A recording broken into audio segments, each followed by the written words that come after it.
அமெரிக்காவின் ஒரு அமைதியான நகரில் சாரா என்ற சிறுமி தனது பெற்றோருடன் வாழ்ந்து வந்தாள். அவளுக்கு வயது 9. பள்ளியில் படிப்பதில் திறமைசாலி. ஆனால் மற்றவர்களுக்கு உதவுவதுதான் அவளுக்கு மிகவும் பிடித்தது. வீட்டின் அருகிலுள்ள பூங்கா அவளின் விருப்பமான இடம். ஒரு நாள் மாலை பள்ளி முடிந்து சாரா பூங்காவுக்குச் சென்றாள். அங்கே சில குழந்தைகள் விளையாடிக் கொண்டிருந்தார்கள். பூங்கா முழுவதும் குப்பைகள் சிதறிக் கிடந்ததை பார்த்து சாராவின் மனம் கவலையடைந்தது. இது நம்முடைய பூங்கா, இதை சுத்தமாக வைத்தால் எவ்வளவு அழகாக இருக்கும் என்று அவள் எண்ணினாள். அடுத்த நாள் பள்ளியில் சாரா தனது நண்பர்களிடம் பூங்காவை சுத்தம் செய்யும் எண்ணத்தை பகிர்ந்தாள். சிலர் முதலில் சிரித்தார்கள்.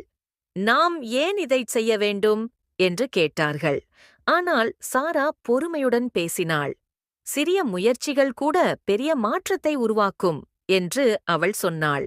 வார இறுதியில் சாரா, அவளது நண்பர்கள், ஆசிரியர் மற்றும் பெற்றோர்கள் அனைவரும் பூங்காவில் ஒன்று கூடியார்கள். அவர்கள் குப்பைகளை சேகரித்தனர், மரங்களுக்கு நீர் ஊற்றினர், சுவரில் நல்ல வாசகங்களை எழுதினர். பூங்கா மெதுவாக அழகாக மாறியது. இந்த செய்தி நகரம் முழுவதும் பரவியது. மற்ற குழந்தைகளும் இதை பின்பற்றத் தொடங்கினார்கள். நகராட்சி கூட பூங்காவை பராமரிக்க உதவியது. சாராவுக்கு பள்ளியில் பாராட்டு சான்றிதழ் வழங்கப்பட்டது. ஆனால் அவளுக்கு கிடைத்த உண்மையான மகிழ்ச்சி மற்றவர்களின் முகங்களில் தெரிந்த புன்னகைதான். சாரா அன்று உணர்ந்தாள், உலகத்தை மாற்ற பெரிய சக்தி தேவையில்லை, நல்ல எண்ணமும் செயலும் போதுமானது.